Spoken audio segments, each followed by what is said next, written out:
Hello, everybody, and welcome to Fun List Friday, right here on the Eat Sleep List YouTube channel. My name is Matt Johnson, your host. And with the alleged retirement of John Cena this upcoming Saturday, I want to honor his career and legacy. Let's make a list.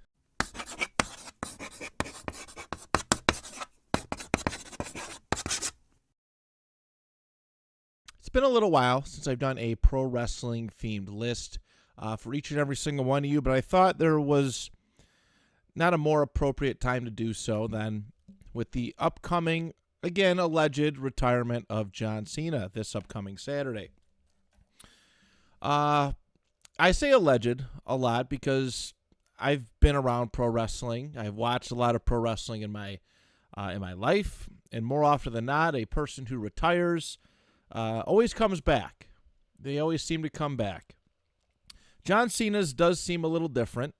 The year-long tour, the pomp and circumstance. Every town he goes to, he has a new specific shirt. And, of course, the tournament that has led up to his final match. And John Cena has always just came off like a man of his word. He always has, at least to me. Probably one of the most respected WWE champions of all time. I think as a person, too, that's where it goes head and shoulders above everybody else for me. You know, his Make-A-Wish contributions and everything else that he's done. He's had a amazing career. And it's always really cool when you get to see a guy go out on his terms. All right, go out on his terms. We never knew the last time we were going to see Stone Cold Steve Austin wrestle, right? We never knew the last time we were going to see The Rock wrestle. Hulk Hogan is like one that comes to mind where he had multiple, I feel like, retirement matches. Ric Flair had multiple retirement matches. It is really exciting when a guy who is still like one of the best and most incredible athletes in the world is saying, okay, I know I'm just a tad slower. I'm going to walk away on my own terms and do it the right way. And this is it. This is it. And he's leaving behind a great legacy. I adore John Cena for many reasons. I do. He's actually probably the biggest reason why I came back into pro wrestling back in 2003. His hip-hop persona that he had, hip-hop was really mainstream in the early 2000s with the success of like Eminem and 50 Cent and so many more. And John Cena was like the face of that on my television every single week. All right, he'd come out with the jerseys, and he had the pump-up kicks and his chain and lock, which I absolutely adored, and the cool hats, and every time you've seen John Cena on your television, it was an absolute blast, and it was a show. You were very curious as to what he would not only say on a microphone, but do in the ring, and it was addicting. Like I so excited every week. I grew up a SmackDown guy. Like when I was younger, Thursday night SmackDown was the best for me because that was a time frame I could stay up and actually watch. Raw ran a little bit later than I was allowed to stay up, but it was cool. John Cena was the guy on SmackDown, and to watch his ascension from what he was back when I was watching, when I first came back into wrestling to what he's perceived as now. It is I feel like I've been part of the journey in a sense. It's really weird. It's really weird to say like that, but like I seen him in his infancy in the world of pro wrestling, basically. I know Prototype, the Prototype character and all that was maybe a little bit before, but I got to watch him starting to hit his stride. All right, starting to hit his stride.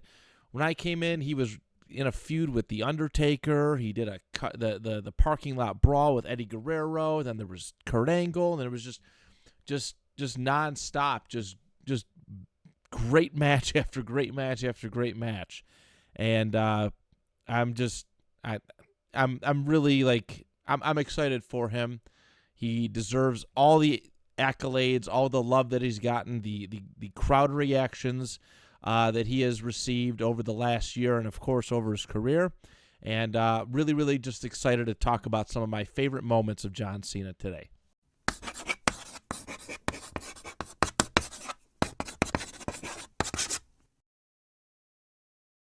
All right, everybody, welcome to the Matt's Facts portion of this show.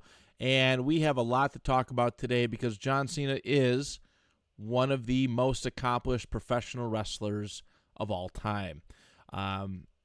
We got a lot to read through. So without hesitation, let's get through it.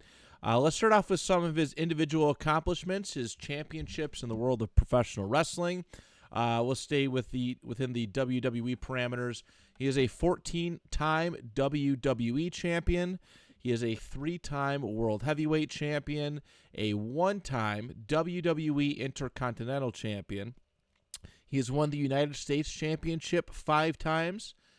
He is a 2-time WWE Tag Team Champion, once with The Miz and once with David Otunga.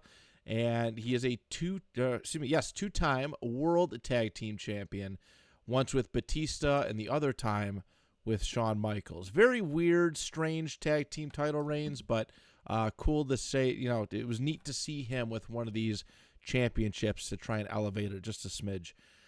He won the Money in the Bank briefcase in 2012. He won the Royal Rumble twice in 2008 and 2013. He is a 11-time Slammy Award winner.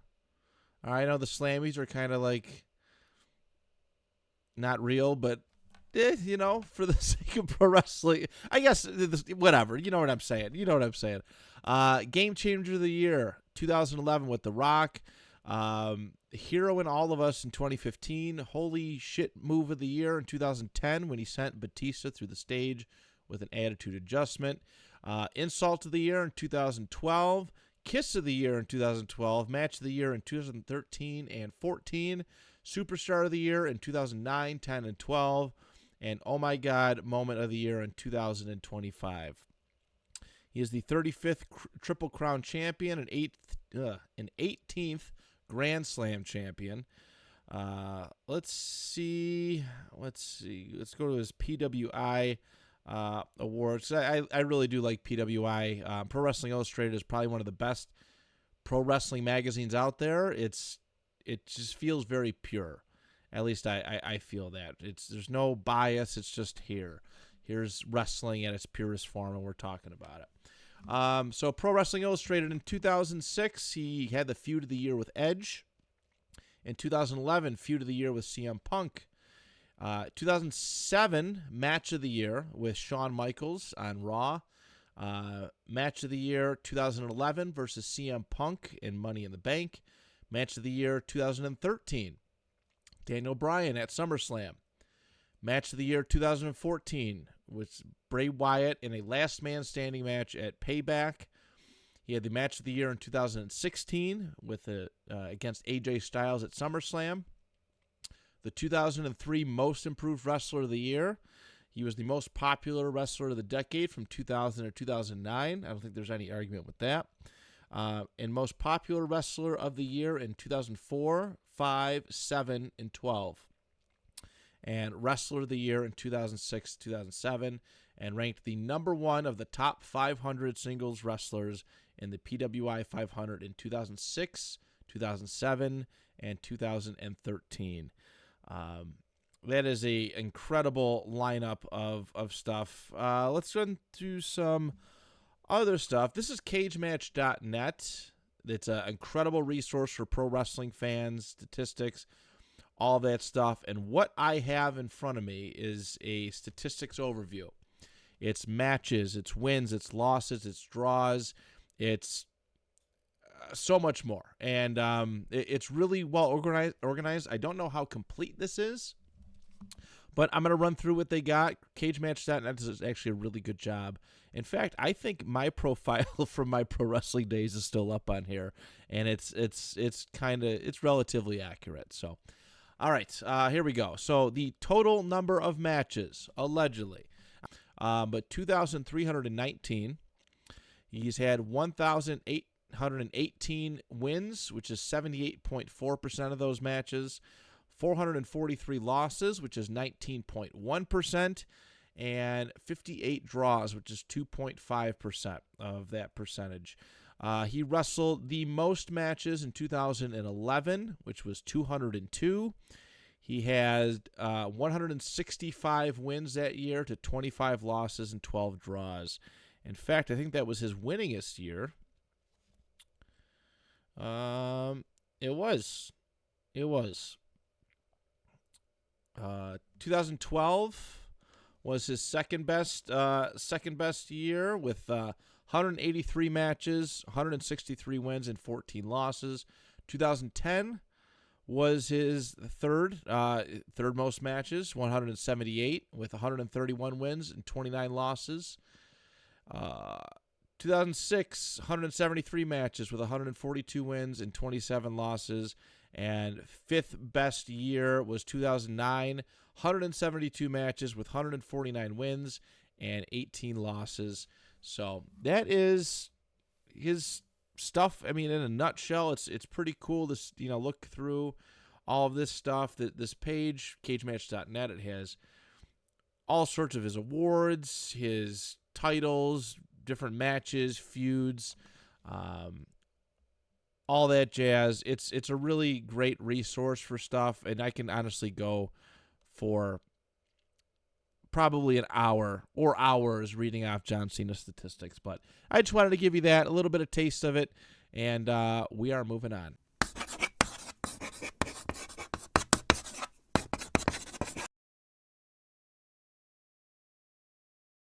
All right, everybody, it is time for my favorite part of every single video that we do. It is time to make the list. As I always encourage, please feel free to comment your list below or send it to our email address, eatsleeplistpod@gmail.com. That email address is in every single video description that we post. If you are a fan of John Cena or just a general fan of pro wrestling, I would love to hear your reactions, your picks, your list for this specific video. And for, honestly, any video that we dare so post. That's what it's all about. It's me kind of opening up the valve, talking about certain things, and hoping that you all start to organize your thoughts and make a list. But John Cena moments. John Cena moments. That is what we are talking about today. This was actually voted upon by our YouTube people, all right, people who subscribe to the YouTube channel. I put up polls every now and then asking what people want a specific video to be. And I had a couple different options for this John Cena one. I picked matches, was an option, feuds / rivalries, and moments. And the moments won by a considerable amount. So I'm going to honor that. I'm going to honor the voting process of our YouTube channel, and that is what we're going to do today. And obviously, these are my favorite moments. These aren't the de facto goated moments in John Cena's career, because Lord knows he's had a lot, all right? But these are the ones that have meant the most to me. These are the moments that helped solidify my love for John Cena. These are the moments that helped me just appreciate what he's meant to the business of professional wrestling. And I hope that each and every single one of you can find some appreciation in it. And again, this is why I encourage you all to make your own list. But here we go. Let's get to it. My number 10 favorite John Cena moment. All right. This was, I'm trying to think exactly when it was. It was like late summer of 2005, after John Cena had come over to Raw. He had I think he was just finished up with a feud with Chris Jericho, and they're doing a Carlitos Cabana thing where it's Carlito, I believe it's Edge, Lita, Big Show's out there, Kurt Angle, Shawn Michaels, and there might be one more. And they're all arguing about, I don't know, basically being the number one contender, who should get a shot, this and that. And then John Cena comes out, and we get probably one of the last consistent freestyle raps, all right, because this is one thing that I disliked about the growth of John Cena, is that he got away from what worked. I mean, I kind of understand it. He's the corporate representation he's the representation of the company, so to speak. But every now and then he used to bust out one of his freestyle rhymes, and he remembered him coming out and he just tearing everybody a new one, talking about but he pulled out the pinwheel and go ahead. It was pretty good. It was pretty good. I love it. It stands out. And honestly, this is one of the great things about John Cena is those freestyles. They stood out so much, and he had so many great ones over the years.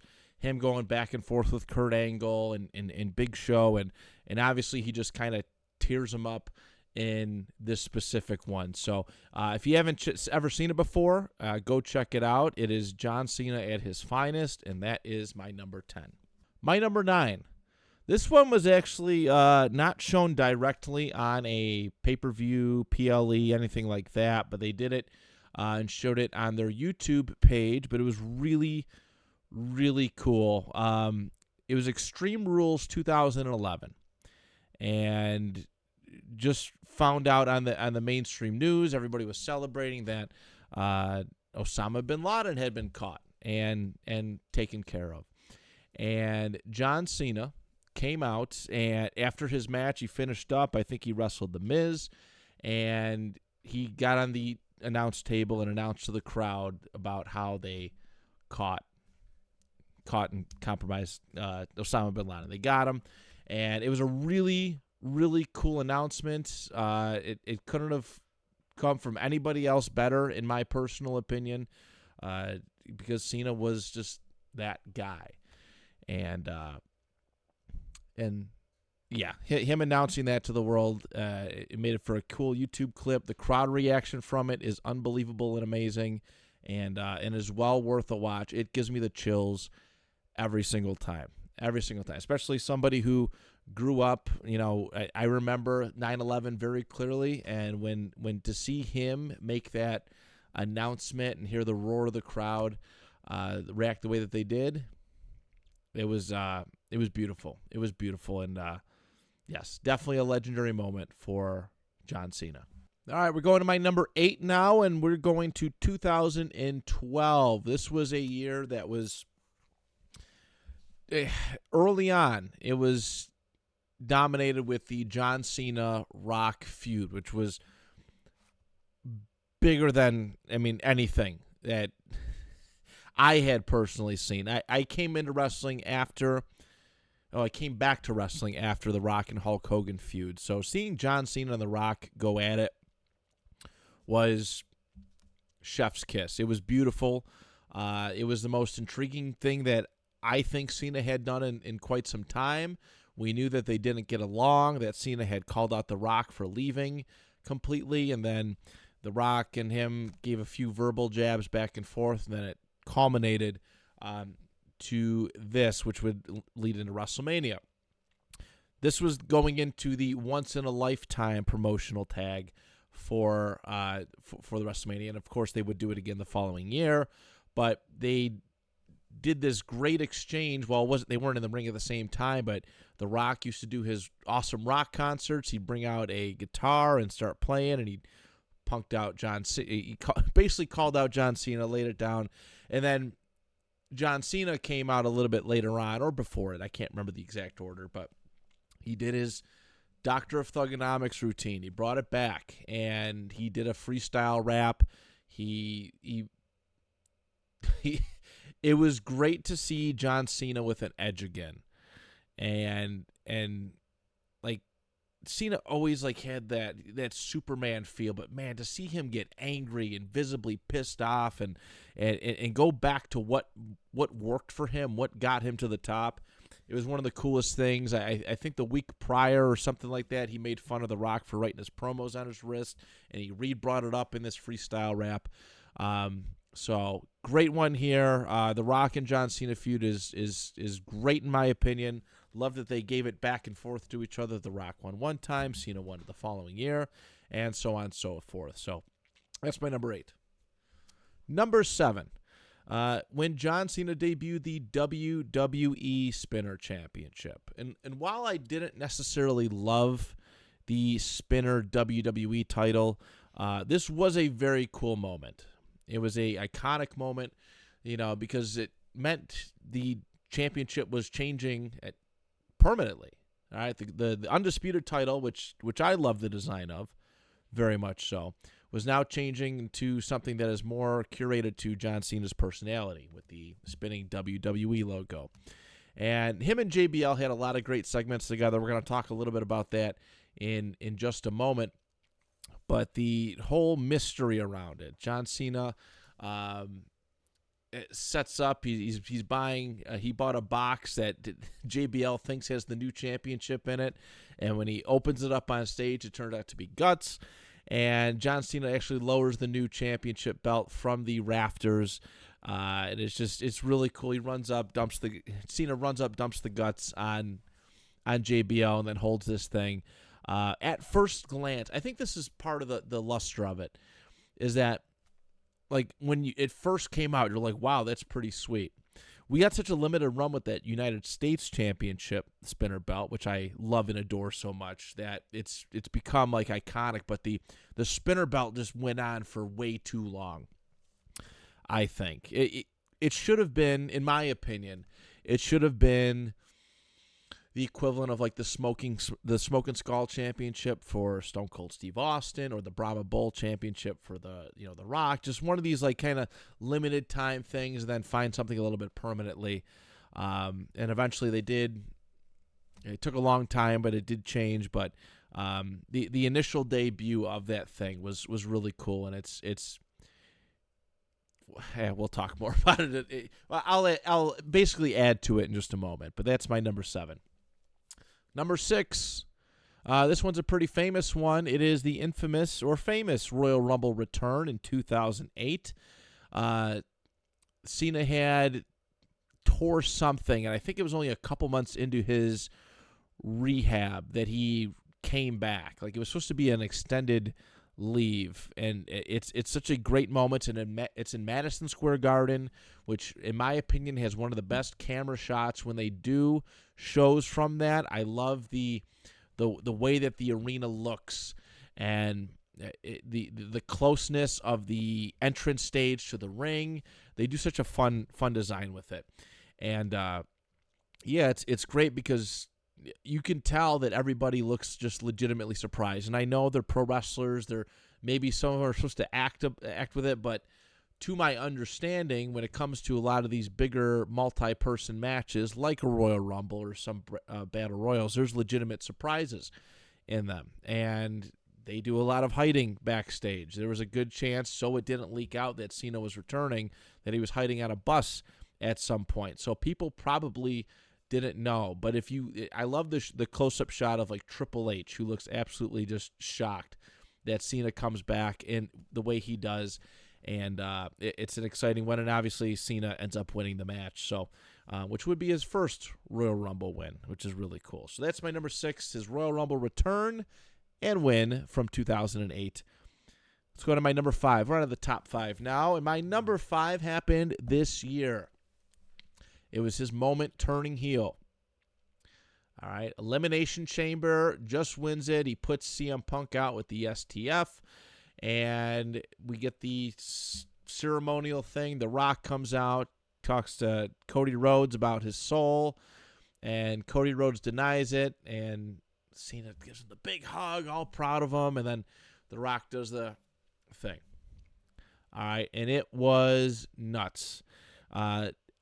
And I want people to think about it in the moment, not about what it would become, because John Cena's heel run was largely pretty awful. I think we can all agree upon that. I think John Cena would admit that. And it was weird that in this retirement year, they're going to have him kind of go out as like a heel. He's still really loved. He's getting a lot of cheers, but also he's supposed to be a bad guy, and people just don't take it seriously. It's tough, but I give them kudos for trying it out. Just the way that they went about it was bad. But the thought of him turning heel in his final run, right, his final WWE year, was exciting, and it was cool. I remember actually we were watching it over my friend Brian's house. Me and my friend Will went down there. We left after the Elimination Chamber match was done with, because I had to come here and record, actually. And I get to the studio here after I'm done dropping off Will, and he goes, "Matt, you gotta see the ending to that." And I look it up, and it was unbelievable. Just the crowd reaction, the shock, the surprise. He did it well. It just, the whole Travis Scott Rock thing, it just unfortunately went nowhere. And it set up John Cena's first half of his last year for failure. It did. And I think they openly admitted it when he turned babyface right before his title defense against Cody Rhodes at SummerSlam. So, but the moment of turning heel, finally, after all these years, after everybody begged for it, they got him when they least expected it, and that's my number 5. Number 4, it's him being drafted to Monday Night Raw. I talked about at the beginning of the show how I was pretty much a SmackDown guy, and because that was the really, 10 o'clock was about as late as I could stay up on a school night. Sometimes I'd have to tape it. That's a weird thing saying now, having to record on a VHS tape, but that's what I would do. Every single week I would tape wrestling, and then when John Cena went to Raw, I had to start taping it to watch his stuff more, and what I would do is I'd wake up early for school the next morning, and I just kind of power through and see what happened. But I was awake. I was able to watch and be awake. I think it was summertime, so that also helped me with staying up a little bit later. But him getting drafted to Raw was such a big shocker.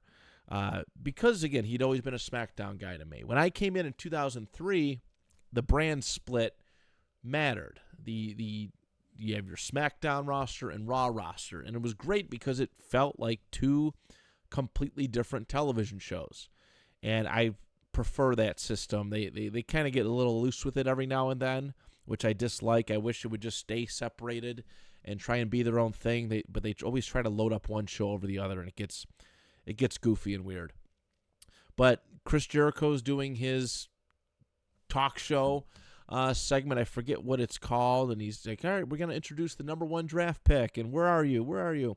And then out comes John Cena, all right, with his Spirit of St. Louis jersey and his Spinner Championship. And it's really a shocking moment because I don't think anybody's seen it. I don't think seen it coming. I don't think anybody's seen the possibility of him leaving SmackDown. And it was this weird month and a half stretch where you had 2 champions on Monday Night Raw. It was Cena with the WWE, and then Batista with the World Heavyweight. Eventually, Batista would get traded to SmackDown and be the guy there. But it was a crazy year. It was a crazy year. And it was cool because he got inserted right into a championship feud with Chris Jericho and Christian, who, to my knowledge, hadn't really been given a title match. At Vengeance 2005, they faced off in a triple threat match. Christian got traded to SmackDown. And then SummerSlam 05, Jericho and Cena went at it in a feud. And then eventually Cena was pretty much the king of the Raw brand. But it was different. And I think it was really good in hindsight. It would have been great to see Cena kind of elevate and be the guy on SmackDown. But looking at just the presentation of Raw and SmackDown at the time, Raw is where he had to be at. If he was going to be the guy, he had to be on Monday Night Raw. And he brought a new level of excitement. All these new people he'd get to face, like Shawn Michaels and Triple H and so many others. It was a really cool time period when the move for him moving to Raw was fresh. So that's my number 4. In my number 3, It was him winning his first championship in WWE, the United States Championship at WrestleMania 20. I was so hyped for this one because, again, I'm watching John Cena grow into his own, become his own guy. And here we are, WrestleMania 20. It's like the Big Show's like second title defense in like 5 months. He won it at No Mercy 2003 from Eddie Guerrero and like barely ever defended it. He was just in a bunch of other programs. But John Cena and him had been on and off kind of beefing for a little while. All right, Cena was cutting freestyle promos on him every chance he got, and they did a cool rap battle late the previous year, and eventually led to this U.S. Championship match, and it's the opening match of WrestleMania 20, and I taped this match. I watched it over and over again. I actually watched it live in my friend Kyle's house. I was so glad it was the opener match, but it was great. They did the chain bit, and then he punched him in the head with the knucks, and then did the big old, I think it was called the FU back then. He dropped him and pinned him, and it was one heck of a way to start off WrestleMania. And I should have known then how great John Cena was gonna be. It was exciting. He did the battle rap, the freestyle rap beforehand, and it was a cool stage too. I like the entrance stage. I just like the whole aura. Of course, it was at Madison Square Garden, but winning that U.S. Championship at WrestleMania 20, that is my number 3. Number 2, it is winning the WWE Championship the following year at WrestleMania 21. It was pretty much undeniable that John Cena was just going to keep growing and growing and growing because he was must-watch television. Between his freestyle raps and just everything else, people tuned in just for John Cena, and he was just becoming uber popular. All right, becoming uber popular. You couldn't deny it anymore. I love that the opponent for John Cena's first championship win was JBL. JBL was a great heel champion. 9 months, long reign. People hated him. They loved to watch SmackDown to see if who was gonna end up beating him. And he had overcome a lot. He overcame Eddie Guerrero, The Undertaker, Booker T, and The Big Show, Kurt Angle at some points. And then all of a sudden this John Cena guy who's the complete polar opposite of his character, right? JBL, rich, pompous guy from New York City, and then John Cena, the doctor of thugonomics, and wears jerseys and all this stuff, and just complete polar opposite, like I'm trying to think of just like a culture war, basically. And this was an amazing moment. Seeing him go out there, I mean, JBL, got to give kudos to him. He was awesome. Again, great in that match, but to see John Cena win and take that thing home, him celebrating with the undisputed title design was really cool, and like very, very proud. Very, very proud fan. I was super hyped. I was buying all the merchandise of Cena at the time. I was buying, I think for my birthday that year, I got the John Cena CD. All right, just because I'm so excited about about this character, about this I even took a picture dressed as John Cena at Sears. That's how hyped up I was for John Cena, and see, like, I'm glad I can't find it because I would show it to you. But I loved it, and I felt like I won, right? Like I rooted for the right guy for the first time. I was a Colts fan, and they would just lose and lose and lose all the time, right? Grew up in Buffalo. Bills lose and lose and lose all the time. Finally, a guy, no matter what you think of pro wrestling, I'm rooting for him. He's awesome. I connect with him in some sort of way, and he wins.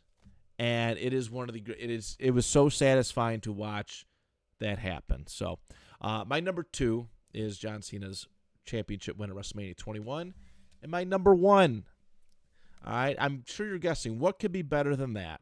And there are a lot of John Cena moments that could be better than that, but this one is one that I got to see up close and personal, live and experience. It is the day that John Cena turned babyface for basically the rest of his career until this year. All right. November 6th, 2003 is a date which I will never, ever forget. I talked about this on my dad episode, my Father's Day episode, but I knew SmackDown was coming to Buffalo. All right. I